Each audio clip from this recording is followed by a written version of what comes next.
In the previous videos, we actually programmed a driver using our light shape settings. In this example, we actually use constant mode. But actually, the FluxTool software actually offers additional modes as well, such as maximize. In this video, we're going to show you the differences and what it can bring to you. The system you see on the screen is our engineering tool, which is the color science behind the light shape algorithms in our FluxTool applications. So this tool is not publicly available, but we use it to explain you guys how it's actually done. So how the color mixing is working in our drivers and what is the difference between the multiple modes. So as Patrick explained, we started with a constant mode and we filled in the settings, right, Patrick? Yep. The next thing you see is the system CCTs, which are in here, similar to FluxTool, and you see a graphs. And what are the graphs are telling me now, Patrick? Can you explain them? Yes, so actually the channel 1 is the warm LED channel, which has a luminous flux that goes from 1200 lumens down to off. And while the cool channel is actually going from off to, in this case, 1200 lumens as well. How can I see this from the graph? So actually what you see is that the warm channel starts at 100%. That's your warm color. And while going through the CCT range, both colors are mixing with each other. When we set to constant mode, it actually means that actually through the whole CCT range, you will keep the same lumen values. That means that you can never have a cool white which goes over the 1200 lumens, as we said here in this example. And what you see here is actually the mixing result.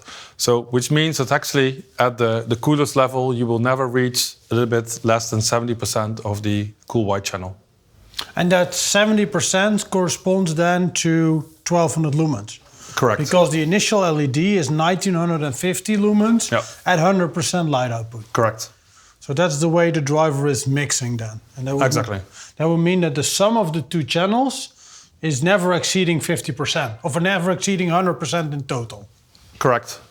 Which means also that if you have two engines that are actually both 20 watts, but if you have the combination of both, you will never exceed the 20 watt, because you will never maximize the both channels at the same time.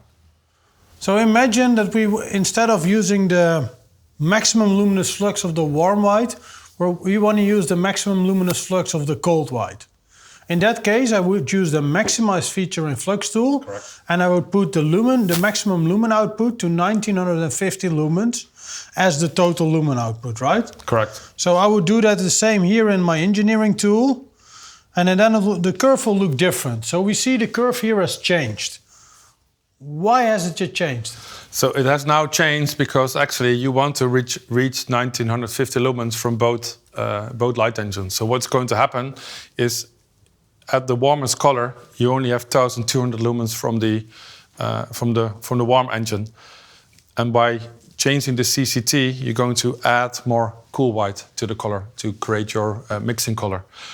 But since the warm channel can never reach the 1950 lumens, it means actually that the color will be different as well, not as expected. So the LED output is basically clipping because it cannot do more than 100%. Exactly. Therefore, the line here is flat. And at the point, let's say like 3700 Kelvin, that's the moment that the warm white is on 100%. Correct. The cold white is at 50%. But that would also mean 150% of the power, right? Exactly. That means also that your driver needs to be capable of having 150% of the power, but also your heatsink, the luminaire design. What would be the advantage of doing this? The only advantage of this is exactly that you will reach more lumens out of the cool white. So the cool white can now achieve 1950 lumens. The warm white will never exceed 1200. Correct. And in the middle, the brightness starts increasing because I'm adding the cool color to the warm white channel. Correct. But then you can go way further than that, because if you mix the total combination of 1200 and 1950, you could reach 3150 lumens, right? Correct. Correct. And what would happen if we do that? Let's try. Let's try. Because that's using the full maximum capabilities of the light engines and the driver as well. So now I see a real strange curve. Correct. Can you explain the curve in this? So now actually the warm channel keeps at 100%. until it reaches 3150 lumens for the warm and the cool channel. And after that, the warm channel will start to dim down. So in the middle part, we have 100% of warm white, 100% of cool white, which means 200% of the energy, generating that 3150 lumens. But if I move my CCT back to 3000, my warm white is still at 100%, my cool white is only at 20%, which means 120% of the total lumen package, resulting in, let's say, 1500 lumens then. Yes, correct. So here you will never be able to have a constant lumen output across the whole CCT range. Yeah, and this is the mode where you get the maximum light output out of the engine, but it will never mix the right color if I start tuning, right? Correct. Correct. Because of the outputs clipping. Yeah, correct. But as an advantage, you get more lumens out of the total fixture, but you still have to take into account the power of the driver. So the best combination in general would still be to limit at the 1200 lumens of the warm white channel to get that consistent CCT during dimming and to get that consistent dimming level while tuning the CCT range. Correct. That would be our recommendation. That's the constant mode. Yes. But what would happen if I would even go lower? So if I would say, I'm not capable of making 1200 lumens. Because I of the only heat want sink. to go 600 lumens because of my heatsink capabilities. What would the driver do then? In this case, it would just reduce the current on both channels. So then the sum of the two will not even reach 100%. Correct. So now I see warm white at 55%, cold white is off. In the middle, I have two channels at approximately 25%, total 50% For of each. the power. Correct. But that would also mean that I can use a driver with less output power then. Correct. Yeah. Okay.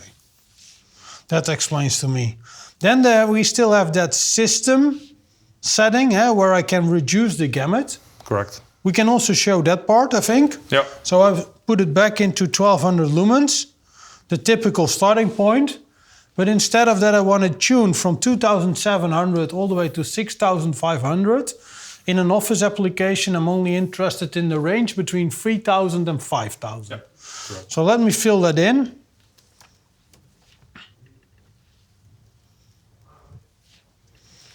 We would get different graphs. Yeah, correct. Why would you do this? This could be a situation where you actually have light sources from multiple vendors, which have a different CCT range. So, for example, you have a linear tape, which goes from 1800 to 4000 or 5000 Kelvin, and you have a downlight application, which goes from 2700 to 6500 To match Kelvin. them. To match them, and actually you want to make them look the same. So you can also use light shape to use different brands of LEDs with different gamuts to combine them in one project that they act the same, where the system values are equal. Exactly, and that's another big advantage of using light shape in your driver. What I also see is that my warm white channel is not exceeding 90%. So that would also mean that I can increase my luminous brightness to, for example, 1300 lumens as a combination, because I'm always in a mixed light output. That's correct. So instead of making only 1200 lumens by reducing the gamut, I can probably reach even 1350 lumens, as long as it doesn't start to clip here. Correct. Yeah, That's also a way to more or less misuse the maximize feature by reducing the system CCT to get that higher total luminous output package. Correct. But this requires experimenting with the software, with the light measurement tool that we used before to get to the right values then.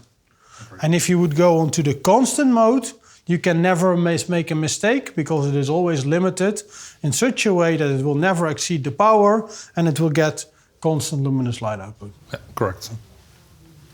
I hope this is clear to you. If not, then let us know. Then we're making another new video explaining it in more detail. For now, I think we'll leave it with this. Thank you, Stefan. Thank you very much.